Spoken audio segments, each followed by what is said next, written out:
Tako, torej lep pozdrav vsem skupaj. Za začetek vas bom nagovoril v slovenščini.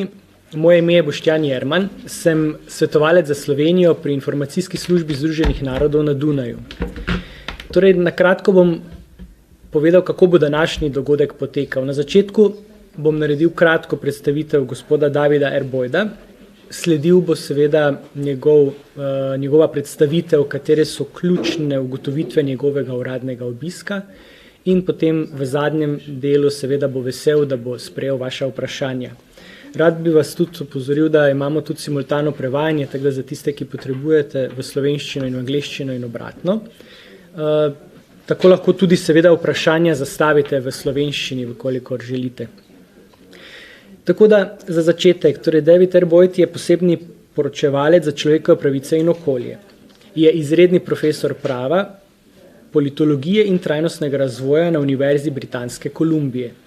Kot posebni poročevalec Združenih narodov za človekove pravice in okolje je njegova vloga spodbujati izvajanje obveznosti človekovih pravic, ki so povezane z pravico do čistega, zdravega in trajnostnega okolja. Ključna naloga je izvedba obiskov držav in priprava javnih poročil o teh obiskih, ki jih predloži Svetu Združenih narodov za človekove pravice. Ta poročila opisujejo tako dobre prakse, kot tudi izzive pri varovanju človekovih pravic in okolja. Namen današnje tiskovne konference je, da David vsem skupaj predstavi svoje glavne ugotovitve ob koncu svojega 8-dnevnega uradnega obiska v Sloveniji. Seveda bi vas rad še opozoril, da pravzaprav bo formalno poročilo objavljeno tudi še marca 2023 pred Svetom za človekove pravice in takrat boste tudi seveda lahko dobili še dodatne informacije na to temo. So, now I would like to introduce the next speaker. So David Erboth will take and actually present to you the main findings of his official visit in Slovenia. Thank you, David. Thank you. Thank you very much, and thank you for joining us here this morning. It has been an absolute pleasure to spend 8 days in this very beautiful country of Slovenia, where nature is everywhere and the people are incredibly friendly. As my colleague has said, my goal on these country missions is really to learn what the primary environmental and human rights challenges facing a country are, and also to identify good practices that other countries in the world can benefit from the Slovenian experience. So we'll start with the good side of things. Slovenia is a global leader in the recognition of the fundamental human right to live in a clean, healthy, and sustainable environment. It's remarkable to think that back in 1974, Yugoslavia became the first country in the world to include the right to a healthy environment in its constitution. And over the course of the past 4 years, I've worked closely with diplomats from Slovenia to achieve historic resolutions, both at the Human Rights Council and the General Assembly, that recognize this right to a healthy environment. So my visit here is really to have the opportunity to compare those inspiring words with the practices on the ground here in Slovenia. And Slovenia has demonstrated leadership in nature conservation. So for example, Slovenia has a higher percentage of its land protected by Natura 2000 sites than any other country in Europe, which is terrific, and obviously a good way to protect biological diversity. Slovenia has made incredible progress in solid waste management over the last 20 years, going from one of the worst countries in the European Union in terms of sending garbage to landfill to a country that now ranks 3rd in the European Union, very close behind Germany and Austria in terms of the percentage of waste that is being collected for recycling. And another area where I was surprised to learn of Slovenian leadership is in the field of environmental taxes. So taxes on pollution, carbon emissions, and chemicals is a place where Slovenia is number 1 in the European Union in the percentage of total tax revenues that come from these environmental taxes. So these are all very positive things. And the last thing I'll say on the good side of the ledger is the city of Ljubljana is an incredibly beautiful city that has made great strides in terms of a whole range of environmental practices. I'm particularly struck by the large car-free zone, which is an absolute pleasure to wander around in. And so Ljubljana has much to offer cities of the world in terms of leading green practices. So that's the good side of things. And of course, like all countries, Slovenia has its challenges. And the challenges I'll really focus on here this morning involve water, air, climate change, renewable energy, and what I call the implementation gap. And I'll come back to that later. In terms of water, I mean, this is a country that is absolutely blessed by its natural heritage of water. And people clearly have a deep connection to water, which is why you have the right to water was added to the Slovenian constitution in 2016. That's why there was such overwhelming support in a referendum to reject changes that would have weakened water legislation. And 99% of people in Slovenia have access to safe drinking water. But, and it's a very big but, there are people in this country who do not have access to safe drinking water. I traveled to the Roma community of Dobruška Vas and was really shocked to see the living conditions of people there, drawing their water from a stagnant pond. And there's just absolutely no way that in the year 2022, in a wealthy country like Slovenia, that people should be living in those conditions. They don't have access to drinking water, they don't have access to sanitation, they're not connected to electricity. So it's really important that Slovenia prioritize taking steps to ensure that everyone in this country, 100% of the people, have access to safe drinking water. And then I was also surprised, we traveled to Anhovo as well, and there's another community there with over 1,000 people where they have had recurring serious problems with their drinking water. Spills of industrial chemicals, oil spills, high levels of turbidity, and so the people again and again are being told by the municipality they have to boil their water in order to make it safe for drinking. So those are two examples of communities in Slovenia where urgent action is required to ensure safe drinking water. Another problem which Slovenia faces is air quality, and there are reports by many different international agencies illustrating that approximately 1,000 people every year die in Slovenia because of exposure to poor air quality. Levels of respiratory diseases in children are 3 times higher in areas that are more polluted than less polluted.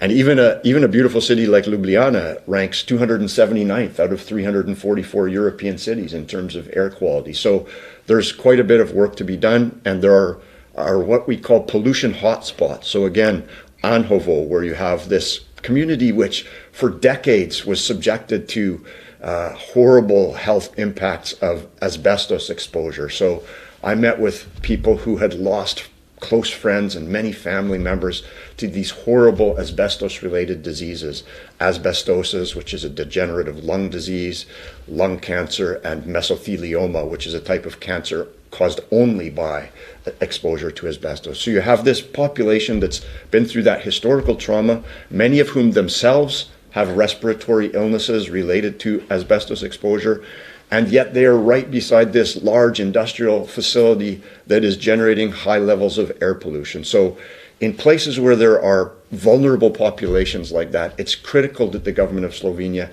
take action to reduce the burden of air pollution. Talked about climate change briefly at the outset, and climate change is impacting every country in the world. Here in Slovenia, I don't have to tell you that this summer you had a large wildfire, the largest wildfire since independence. You had heat waves, you have a drought that's affecting access to water on the coast, impacting agricultural productivity. And so it's a bit of a surprise to learn that Slovenia has not been very effective in taking climate action. Slow progress on renewable energy, slow progress on energy efficiency, and not very ambitious targets for the future, whether it's 2030, for example, the goal for 2030 to reduce emissions from the agriculture sector by just 1%. This is not in line with what is needed globally to address the climate emergency. We also traveled during our short time here to the lower Sava River, and we visited the new hydroelectric project at Brzice, and apologies for my pronunciation of these Slovenian place names. But there's a proposal for a 5th dam further down at Mokrice, and that is in a Natura 2000 area. So it really is contradictory to have this strong priority on nature conservation, which is an important part of the Slovenian culture, and to propose building hydroelectric facilities in Natura 2000 zones. So I encourage the government to reconsider that plan. And the last thing that I want to mention, and then we'll open the floor to questions, is what I referred to earlier, which is the implementation gap. So there are a number of European Union environmental directives on single-use plastics, on waste, on air pollution that have not been properly transposed into Slovenian law. And there are a number of other European Union environmental directives where Slovenia is not in compliance. And so the European Commission has commenced what are called infringement proceedings against Slovenia, which ultimately will result in the country being taken to the European Court of Justice for failing to do its job in protecting the environment.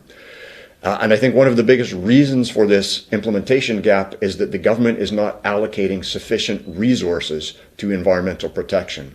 So, for example, in the European Union, the average government spending on environmental protection is 0.5% of gross domestic product. Here in Slovenia, it's only 0.3%. So that's a substantial gap. And the European Commission has, in its reports, indicated that there's this financial gap in terms of investing in protecting the environment, which I think is really important. The good news is that, as I mentioned earlier, Slovenia is a European leader in terms of environmental taxation, and currently those environmental tax revenues are about 10 times larger than what the government is spending on environmental protection. So my recommendation to the government is to earmark some of those environmental taxes and allocate them directly to environmental protection, improving air quality, ensuring safe drinking water for 100% of Slovenians, and taking stronger climate action. So there you have it, kind of the good and the bad, and I'm welcome your questions about anything that I've referred to or anything else that you'd like to ask me. Yes, please. You've met the representatives of the government. So what was the response to your, what do you say, to your report or to your suggestions? Yes, we had a debriefing with the government yesterday afternoon, and they indicated that they would take all of these recommendations very seriously. They acknowledged that these are substantial and important problems. They said, of course, that they're working on them, that they have plans to address some of them. And we had, I think, a constructive conversation about the importance of being more ambitious and accelerating the rate of action, particularly for these communities that have these long-standing problems. And one thing that I wasn't aware of before I came here, but for example, in the Roma community of Dobruška Vas, this is not a new problem. This is a problem going back decades. And there are some examples of good practices in Slovenia where these issues have been resolved, in Puška, for example. But my colleague, the special rapporteur on the rights to water and sanitation, visited Dobruška Vas in 2011 and made the same recommendations that I'm making in 2022. The Council of Europe Commissioner for Human Rights visited this same community in 2017, made the same recommendations. So there's clearly a problem here that's not being solved.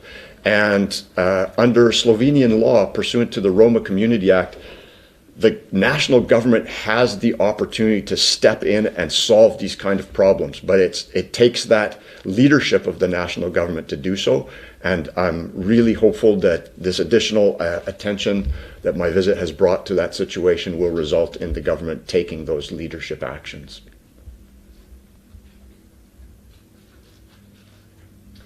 I have a question, Martina Gorkošek from Slovenian Press Agency. How did you decide which parts of Slovenia to visit, which communities to talk to? Yeah, prior to coming to Slovenia, we had a dialogue with the government about where it might be interesting to go, and we also had a dialogue with civil society organizations in Slovenia. So we got a range of suggestions, and of course, because it was a short visit, we couldn't go everywhere. So we went to we selected some of the areas that we thought sounded most interesting, and they did indeed prove to be very interesting.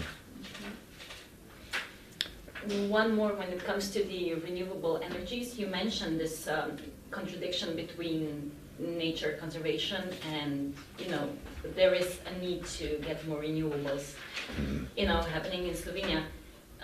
Do you have maybe a recommendation, like if Slovenia decides to stop the Mokrice plant, what are the other options? Yeah, so it's interesting. The Mokrice plant would generate less than 1% of Slovenia's electricity needs. So I think actually when we talk about renewable energy, we have to say one thing first, which is the first priority should be to become more energy efficient, because then you need less of any kind of energy that you build, any kind of energy that you generate is going to have impacts. So by increasing energy efficiency and reducing the amount of energy required, you're doing things in the kind of correct order. I think the sun is shining right now. There's terrific solar potential here in Slovenia, and the cost of solar electricity has gone down by almost 90% in the last decade. So it's previously it was seen as kind of too expensive. That's no longer the case. You make the initial investment and then it's really a terrific investment because there's no payment for the sunshine coming down. I think there are opportunities with respect to wind as well, and that's one area where again there are some trade-offs that need to be made, but wind power is very promising. I understand there's some potential geothermal electricity for Slovenia, and so I would encourage the government to look at the lowest impact forms of renewable energy before approving projects on the beautiful rivers of Slovenia. Do you have an opinion on nuclear energy, nuclear power plant? Yeah, I mean, Slovenia is fortunate to have the one existing nuclear power plant because it does provide baseload electricity. And I think that the reality of nuclear is that it's very expensive to build new nuclear power plants. It takes a long time, and it comes with an array of other environmental and security challenges related to the spent fuel rods from nuclear power plants, and also security issues related to radioactive materials. So there are challenges with respect to nuclear, and so I would say it should kind of be the last option. If you're unable to, through energy efficiency and renewable energy, to meet your electricity needs, then nuclear is worthy of consideration.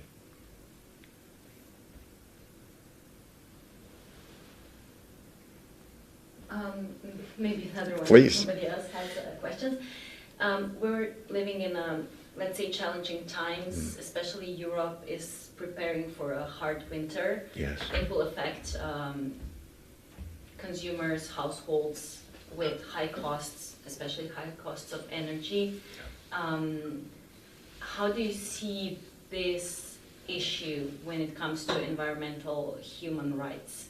Because it is kind of related through the Absolutely. issue of, the energy, and everything else.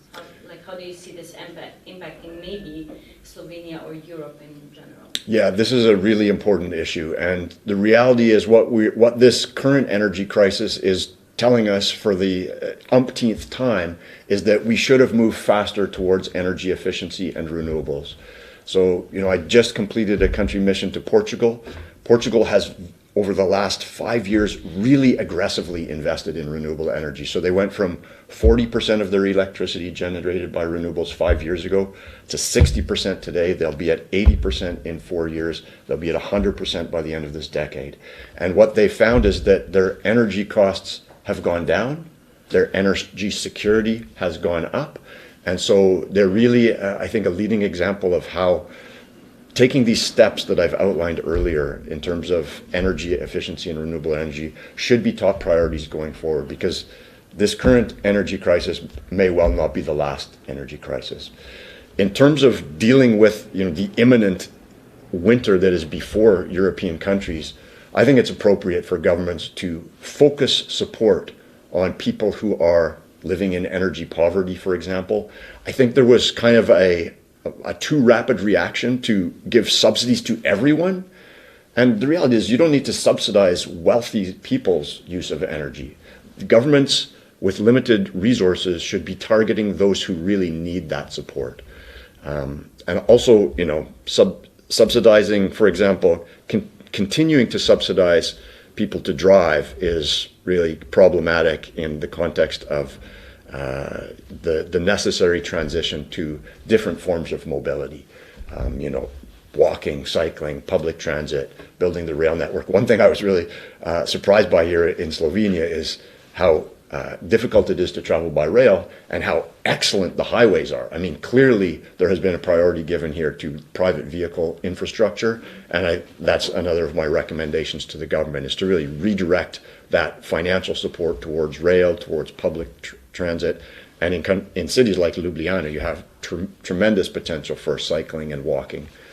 And some progress has obviously been made, but there's more that could be done. So that was a bit of a long answer to your question, but thank you. Thank you.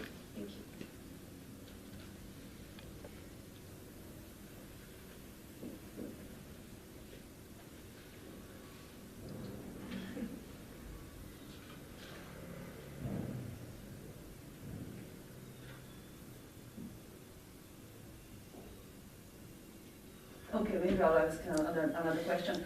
Is this difficult winter ahead of us enough good excuse to continue burning coal? Yes. So we have known about the problem of climate change since 1992, when countries of the world agreed to the Framework Convention on Climate Change.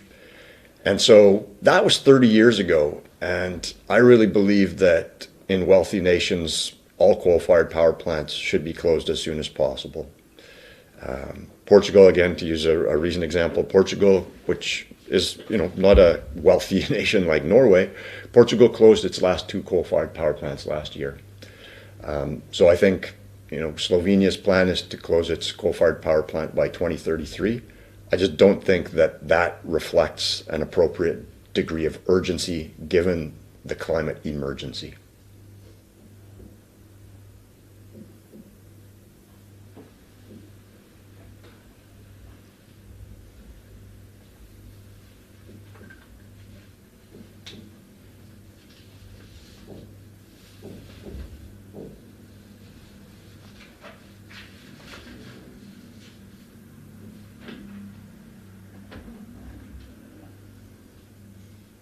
Another thing I didn't mention, but I would like to just touch on, is the fact that, as you're probably aware, Slovenia has been sued by a British company for 500 million euros because that company was asked to carry out an environmental impact study prior to commencing fracking operations.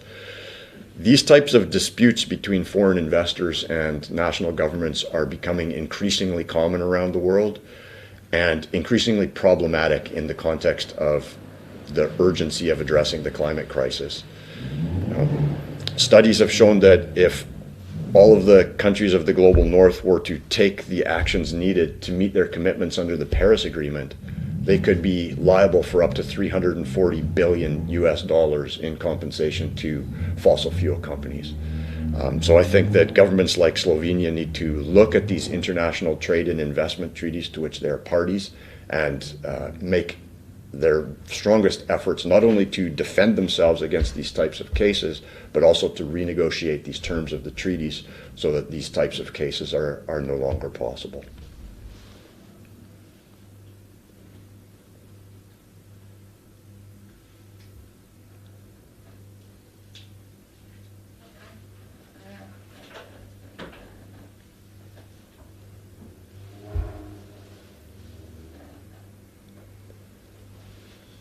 And maybe one more thing I'll say in terms of the question that was asked about the government's response. The government's response in terms of air pollution was that Slovenia has been making progress over time in improving air quality. And that is true. Over the past 20 or so years, air quality in Slovenia has definitely improved. But it's similar to someone who used to smoke 2 packs of cigarettes a day and now smokes 1 pack of cigarettes a day. That's better, but it's still not healthy. And the air quality in Slovenia is still not even close to meeting World Health Organization standards for healthy, clean air. So just to be clear on that point. So maybe just about future procedures. Now you will prepare an official report that will be presented in spring next year. Yes. And then what, Slovenian government responds, or is there a debate about it? Yeah, so I'll actually send the Slovenian government a draft copy of the report weeks in advance. Then it will be presented to the Human Rights Council in March, and usually the government that is the focus of a country visit will have an opportunity to respond to the report there. And I've indicated to the government of Slovenia that I'm quite happy to carry on a conversation. I do have a lot of good practices from around the world that could be implemented here in Slovenia, and so I'm hopeful they'll take me up on that offer.